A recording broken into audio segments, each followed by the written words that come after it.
Her true story, from Kentucky. My son threw hot water on me and said, "Die somewhere else," so I got up and took the title to the house with me. He wanted me gone. I took the roof instead. "Bill?" I asked gently, standing by the sink. "Did you remember to pay the electric bill this month?" The air in the kitchen, already thick with steam from the boiling pot on the stove, seemed to freeze. My son whipped his head around, eyes blazing, like I had just slapped him. "Who the hell cares who pays it?" he snapped, his voice rising too fast. "You do not know how to pay a damn bill yourself? You want me to teach you how to swipe a card now? God, you are getting dumber by the day, always flapping your mouth about things that are not your business. You are a damn old nag, that is what you are." I blinked, stunned, but I did not move. I did not raise my voice. I did not cry. The spoon in his hand clattered against the floor, the sound sharp and final. He reached for the pot of noodles boiling on the stove. I barely had time to register what he was doing before the scalding liquid splashed across my arm. The pain was instant. My skin screamed. I gasped and stepped back, the floor shifting beneath me. My hand clutched at the countertop as I fought to stay upright. "Jesus Christ, Bill," his wife shouted, but it was not concern in her voice, it was fury.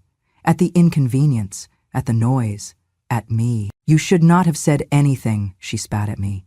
"You keep stirring up trouble in this house, and for what? For attention? We feed you, we let you live here for free, and this is how you repay us? Why do you not just get out and die somewhere else already? We do not care. You hear me? We do not give a damn." I looked at her, my face wet, not with tears, but with shock. She stood there, arms crossed, lips curled in disgust, like I had ruined her dinner. In the corner of the kitchen, my grandson sat frozen at the little table, his fingers wrapped around a juice box, his eyes wide and dark and too quiet for a 6-year-old. He did not speak. He just looked at me like he could not quite understand what had just happened. I wanted to hold him. I wanted to tell him it was going to be okay. But it was not. My arm throbbed, angry and red, skin already blistering. I looked down at the burn, then back at the two people standing in front of me, my own son and his wife, so ready to throw me out, to discard me like leftovers. From the meal they never thanked me for cooking. I said nothing. I turned slowly, still gripping the counter for balance, and walked out of the kitchen. No one followed me. No one asked if I was okay. I passed the living room where I used to sit and read stories to that little boy. Past the hallway where my son used to come running when he scraped his knees, crying out for mama. That word meant something once. It used to belong to me. I reached my room, closed the door gently behind me and locked it. Then I leaned against the wood, letting myself slide down until I was sitting on the floor. The pain in my arm was sharp, but what cut deeper was the silence from the other side of the door. Not even a knock.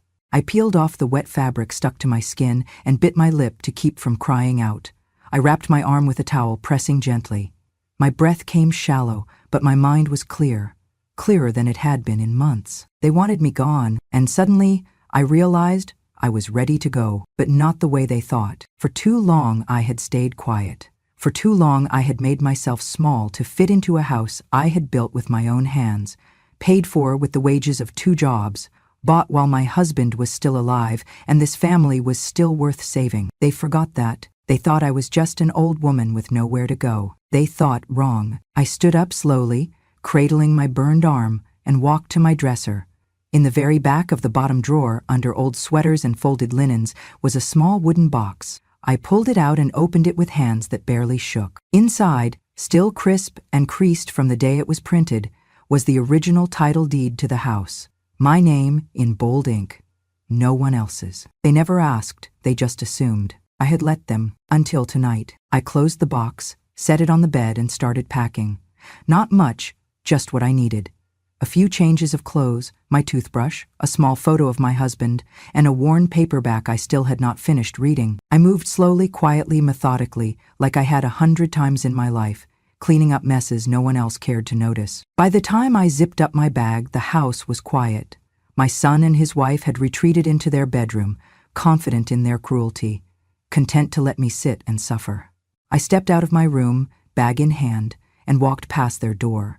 Still no sound, no apology, not even a glance. The burn on my arm pulsed with every step I took. But my back was straighter than it had been in years, and as I opened the front door, the night air rushed over me like freedom. They wanted me gone, so I left, but not empty-handed, not broken, Jessica quiet, and with the title to the house still bearing my name. I did not cry on the bus ride. The lights flickered above my head, and the windows shivered each time the wheels hit a pothole. I cradled my burned arm beneath my sweater and looked out into the dark Kentucky roads I had known since I was a girl. There was no one sitting beside me, just a worn overnight bag on my lap and a silence that stretched longer than the road ahead. I got off in a town no one in my son's house even remembered I'd lived in, a town with more trees than people now, where the diner still served meatloaf with white gravy, and the mailman still waved, even if he had not seen you in 20 years. I walked the last 2 blocks to the old house, mine, always mine. It sat just outside the edge of town, past the Methodist church and the feed store. The porch steps creaked just the same, and the wind still knew how to whistle through the broken screen door. The key was still under the 3rd flower pot. Inside, the house smelled of wood and dust and memory. I turned on the lights one by one, like waking someone from a long nap. The kitchen was smaller than I remembered, the curtains more yellowed, but the table still stood. The coffee mug with the chip in the handle still waited behind the second cabinet, and in the back bedroom, the cedar wardrobe still held what I had left behind. I lit a small lamp and sat on the edge of the bed. Our bed, once. Mine and Thomas. We bought the house in 1986. He had just gotten on full-time at the auto shop, and I had taken extra shifts at the hospital. He fixed mufflers and aligned tires during the day. I cleaned wounds and held hands through the night. We did not have much, but we had a plan. We saved every coin, every overtime check.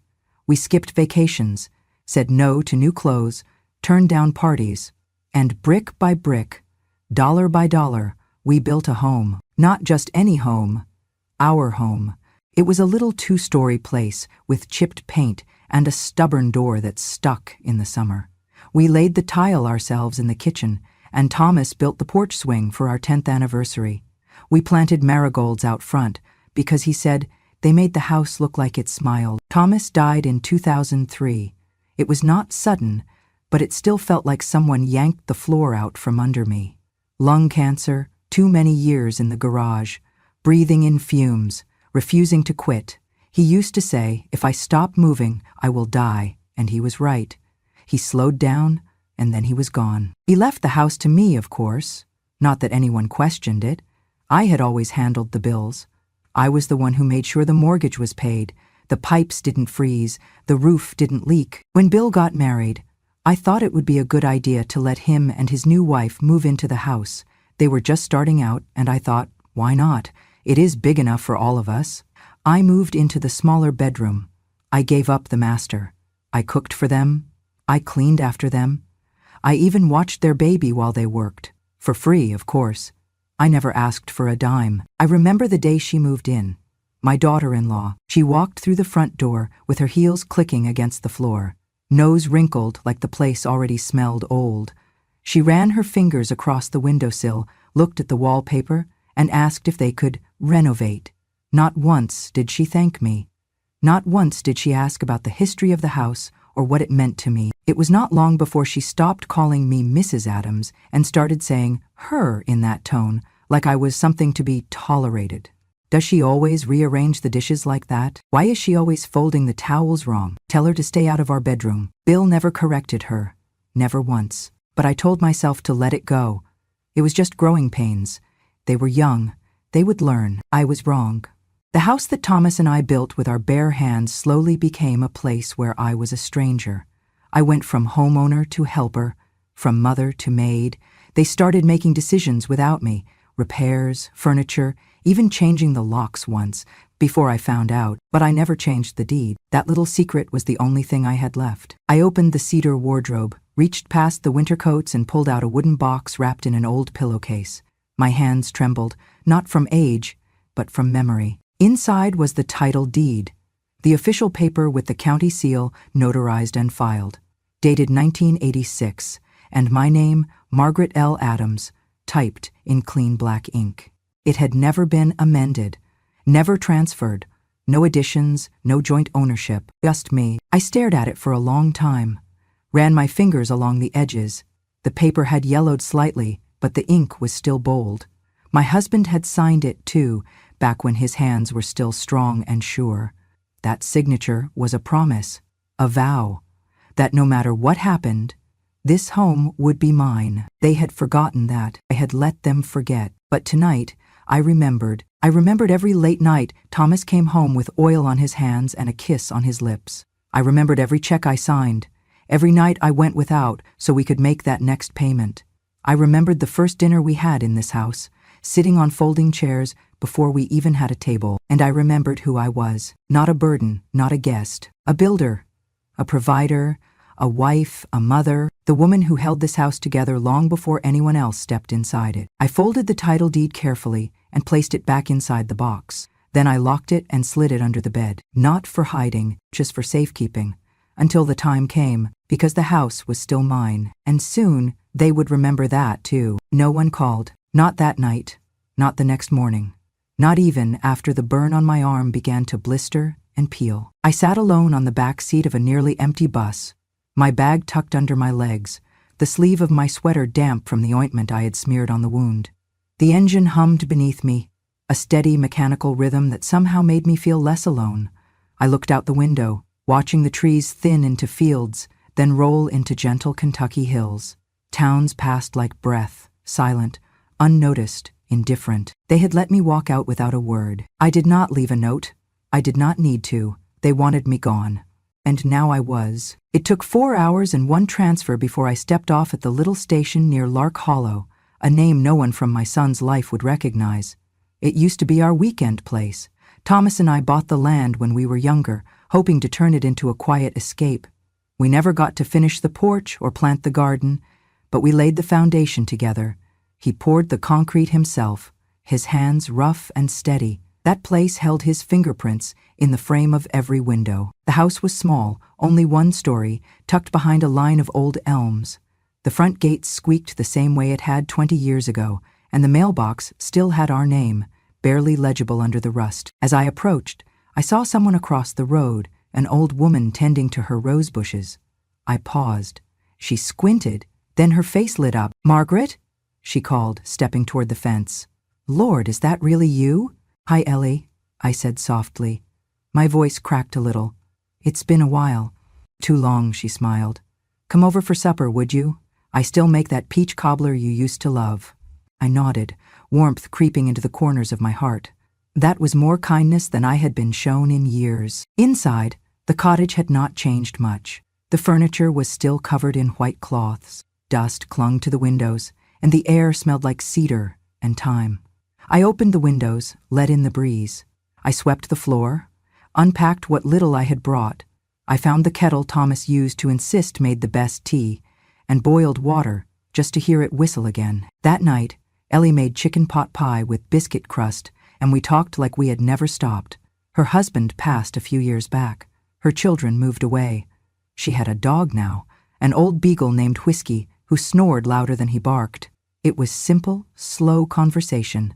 No raised voices, no accusations, just peace. When I returned home that evening, I lit a single lamp in the kitchen and pulled out a clean piece of paper. It was time to write a new will. I had written the old one years ago, back when I still believed in gratitude and assumed kindness would come full circle.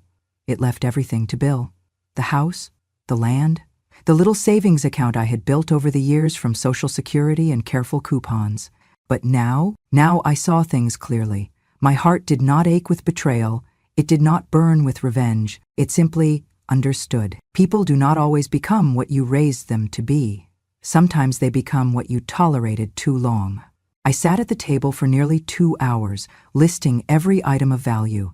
The house in town, the cottage here, the little funds I still had tucked away, and I wrote new names beside them. Not Bill, not his wife, certainly not anyone who had watched me burn and turned away. I listed Ellie's church, a women's shelter in Lexington, and one name that surprised even me, my granddaughter Lily. She was only 12, but I remembered how she once picked wildflowers and left them on my pillow when I had the flu. There was still softness in her, untouched by her mother's cruelty. By midnight, the will was finished. It was not anger that drove my hand. It was clarity. The same kind of clarity you feel when you finally admit a wound will not heal where it was made. I looked at the phone for a long while. It had been years since I last spoke to Ruth Bennett. She had been my best friend in nursing school, my roommate through 2 years of long nights and longer shifts.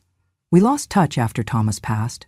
She moved to Frankfurt, started a practice, got married to a pharmacist who wore sweater vests and had a laugh like a sneeze. I heard she became a lawyer after her second career change, specializing in elder rights, someone once told me. I picked up the receiver and dialed her number. My fingers remembered it before my brain did. 3 rings. Then a voice. "Ruth Bennett, this is she." There was a pause when I said my name. "Margaret," she breathed, her voice thick with disbelief. "Oh my God. I thought you were...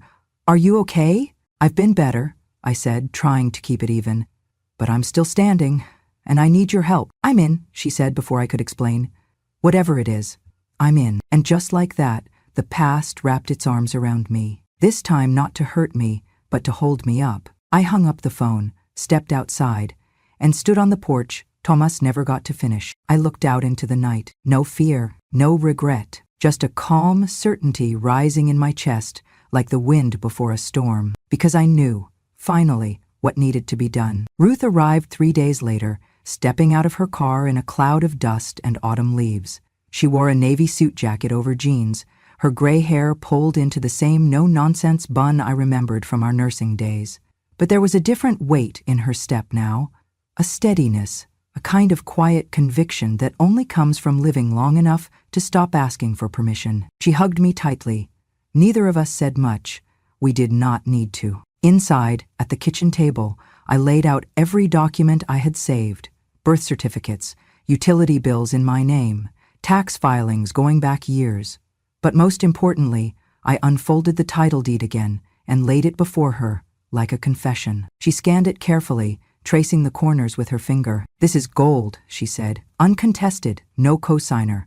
Still in your name and never transferred." "They never asked me to," I said. "They just assumed. Took over. And I let them." Her eyes flicked up. "That ends now." We spent the next 2 hours reviewing everything.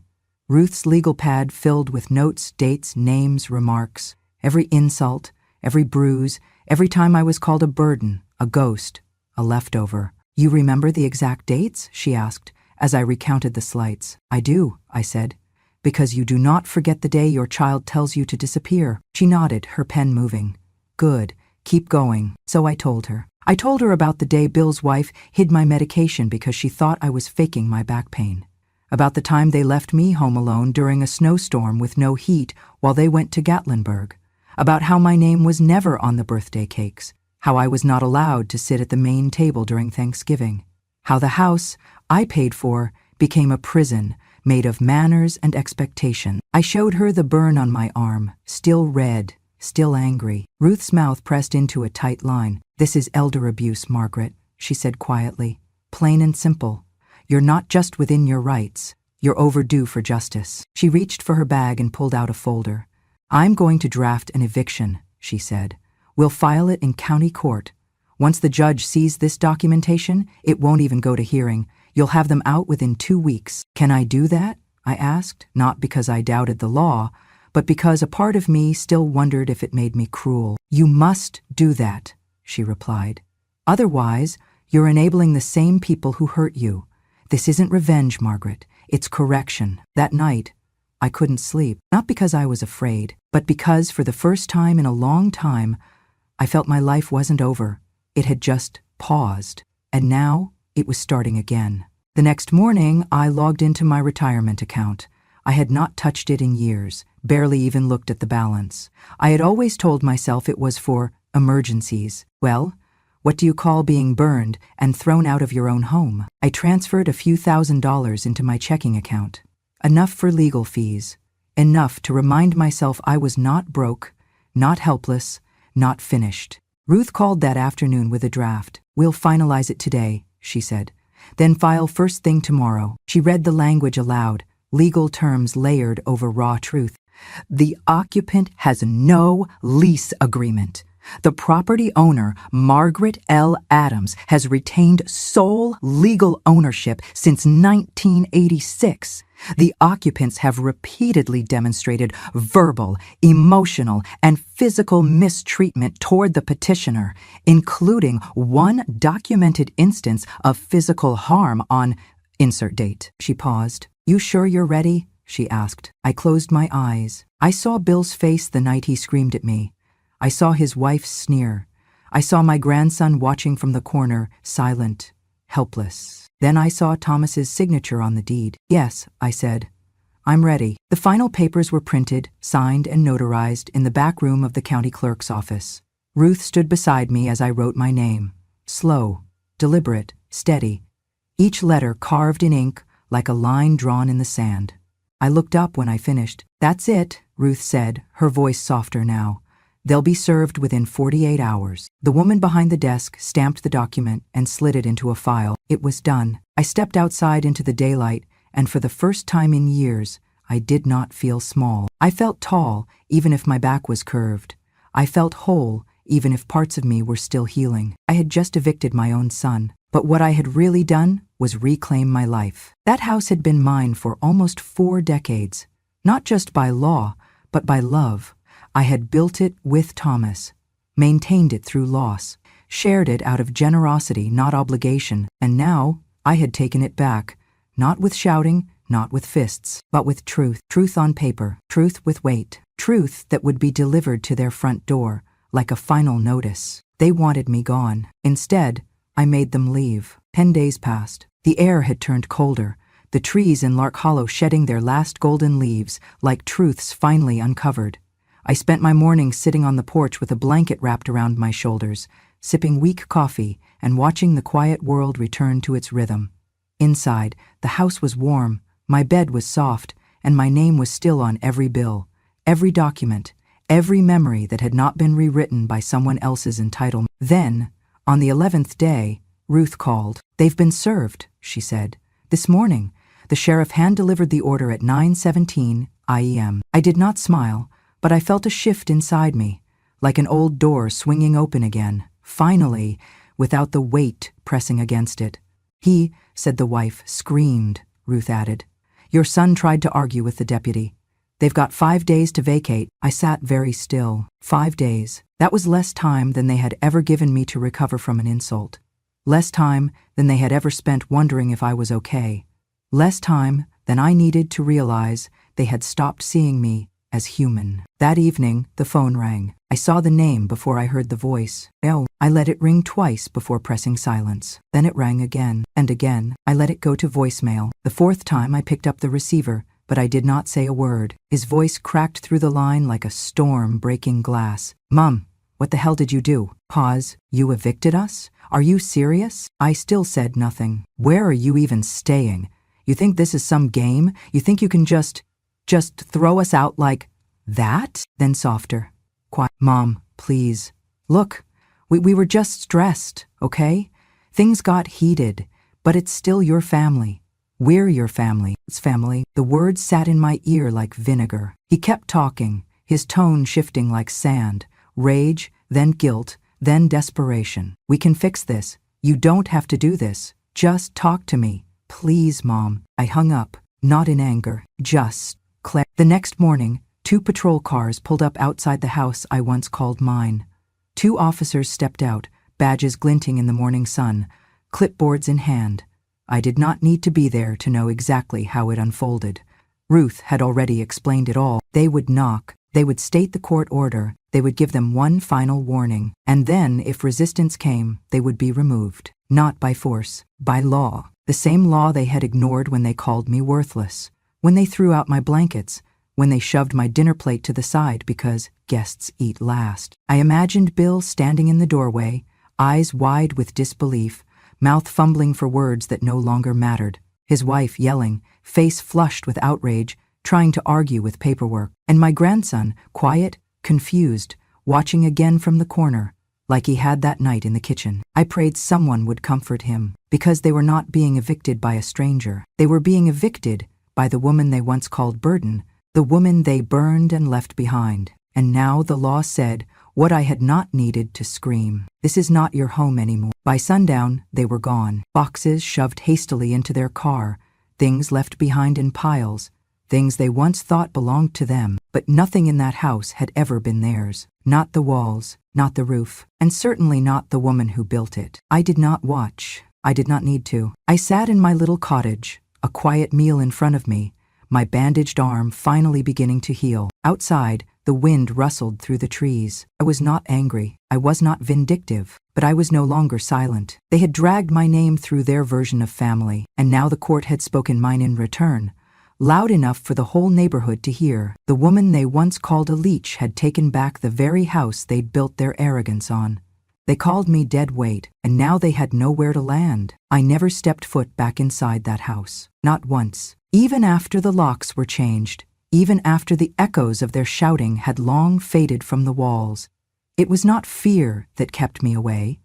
It was peace. I had reclaimed what was mine, but I had no desire to live among old ghosts. Instead, I listed the house for rent. Not with a big agency, not with flashy ads, just a simple notice through a local paper and a church bulletin in town. I wasn't looking for profit. I was looking for someone who needed it the way I once had. It only took a week before I got the first call. Her name was Mabel, 70 years old, thin voice, shaky hands. She had been sleeping in her car behind a laundromat ever since her daughter told her, "This isn't your home anymore." I did not ask for details. I did not need to. Pain recognizes pain. She moved in 3 days later. I helped her bring in her suitcase and a blanket with daisies on it. She stood in the kitchen, my kitchen, and looked around with quiet awe, like she could not believe it was real. Her eyes filled with tears when she saw the pantry was already stocked. "There's heat in here," she whispered. "Real heat." "Yes," I said, "and clean towels, and no one yelling." She looked at me like I had given her a miracle, but I knew I had only given her what we all deserve: safety. I partnered with a nonprofit a week after Mabel moved in, an organization that works with displaced seniors, especially women, those discarded by their own families, abandoned after a lifetime of giving. I told them I had a house, and that half of anything I earned from it would go directly to them. The other half? I kept that for the upkeep, the repairs, the occasional pot of stew I dropped off when the weather got cold. It was no longer a house for entitlement, it was a house for refuge. One morning, I stood on the front lawn and looked at the place, not as a wound, but as something that had healed over with purpose. The paint still peeled a bit near the porch, the flower bed was dry, but inside there was warmth. Inside, no one was afraid of asking about the electric bill. I took out a small wooden sign I had carved myself in the evenings, my hands steady with resolve. I hung it right above the mailbox, where anyone passing by would see. It read, "A safe place, built by a mother who was once thrown out of the house she built." I did not need applause. I did not want revenge, but I wanted this. I wanted every woman who walked by, who heard my story, who sat with bruises hidden under long sleeves, to know they were not forgotten, that there was still room in the world for them, still roofs, still keys, still names on deeds, and sometimes, still justice, quiet, steady, unshakable. The letter came on a Tuesday. No return address, just my name, written in familiar, awkward handwriting across the front of a plain white envelope. I knew it was from him the moment I saw it. I waited until after dinner, until the dishes were done and the dog fed, before I sat down at the kitchen table and opened it. The first words were shaky, like he had rewritten them too many times. "Mom, I do not know how to start this. I guess I never learned how to say sorry the right way." He talked about the eviction, about how it humiliated them. He said they were blindsided, as if he had not thrown the first stone. He said his wife had left him, taken their son, and moved back with her parents. He said he was sleeping on a friend's couch. He said he missed me. I don't blame you. I really don't. I wish you could forgive me. I wish I could go back. I was angry. I was stupid. I thought you'd always be there, no matter what. And I guess I forgot what it meant that the house had your name on it. You built it. You did everything for us. And I spit on that. I'm sorry. God, Mom, I'm sorry. I wish you'd call. The letter ended with 7 words. Please, Mom, tell me it's not too late. I read it once, then again, then a third time, slower, and I felt not bitterness, not satisfaction, just stillness. There was no fire in my chest anymore, no sharp edge in my stomach, no heat behind my eyes, only a quiet ache, the kind that comes after a wound has already healed over. I folded the letter carefully, walked to the back porch and lit a match. I held the envelope over the flame until it caught, then dropped it into the metal tin I used for kindling scraps. The paper curled, turned black, and disappeared. Smoke drifted into the night sky like a whisper, too late to change anything. I did not need his apology, and I did not need to answer it, but I knew someone else would, one day. So that evening, I pulled out the old tape recorder I kept in the hallway drawer. I sat by the window with a blanket across my lap, looked out at the stars, and pressed record. I spoke slowly, clearly, just like I used to when I read bedtime stories to my grandson. Only this time, the story was real. I told the truth, not the pretty version, not the kind wrapped in forgiveness just to keep the peace. I spoke about the day my son burned me, about the silence that followed, about the eviction notice, signed in my own name. I spoke about the nights I cried quietly so the child in the next room wouldn't hear, about the dinners I cooked without being thanked, about the titles they took without ever earning. I spoke about the cottage, the peace, the sign I hung above the mailbox, and I spoke about Lily, my granddaughter, and how I hoped she would grow up and find that tape one day. I ended with these words: if you're hearing this, it means I'm gone, and if no one ever told you why, now you know. I didn't leave because I was weak. I left because silence was the only thing they gave me, and I chose to turn it into strength. Remember that, sweetheart. Speak up, stand tall, and never let anyone convince you that love means staying where you are not safe. I labeled the tape in red ink, "For Lily, when you're old enough to ask." Then I placed it in a small wooden box, sealed it shut, and tucked it into the back of the wardrobe. It would wait there, quiet and still, just like I had for so many years. But one day, it would speak, and someone would finally understand why Grandma never came back. I sit on the porch most mornings now. The wood beneath my chair is warm with age, creaking in all the right places. My coffee stays hot longer in this quiet town, maybe because there's no rush. The air is crisp, and the trees, those old guardians of the lane, bow gently in the breeze, like they remember me. My arm still bears the scar. It runs from my elbow to my wrist, a pale pink memory etched into my skin. But the ache is gone, not just from the wound, from everything. Sometimes a neighbor's child comes by. Sarah, her name is, 17, maybe 18, with a curious mind and a notebook always in her lap. She asks me questions when she thinks I am feeling chatty. One afternoon, she looked at me and said, "Mrs. Adams, were you ever scared of being alone like this?" I smiled into my mug. "No, sweetheart," I told her, "because alone isn't the same as forgotten, and fear's got a hard time taking root in a heart that's been through fire." She asked why I never remarried, why I never went back to reclaim what was mine. I laughed, soft and full. "Beamy already gave it back," I said. "When they walked out, they left behind something they never really owned. Peace." She looked confused, but I saw the gears turning. I leaned forward, resting my hand on the rail. The morning sun danced across the porch. My words came slow, but clear. People think old means fragile, that we're brittle and small and easy to dismiss, but they're wrong. The truth is, older folks just get tired of shouting. We've spent our lives being loud in all the quiet ways, waking up early, holding families together, working jobs we didn't love for people we did. We don't stop fighting. We just stop announcing the fight. She nodded, scribbling something down. I pointed toward the house across the field. My old place, now someone else's home, filled with laughter that didn't mock and warmth that didn't burn. "That roof over there," I said, "it ain't just wood and shingles. It's memory. It's years. And even though I don't live there anymore, it still knows my name. Every beam, every nail, it remembers who laid it down." She looked where I pointed. "You built it?" "I built what mattered," I said.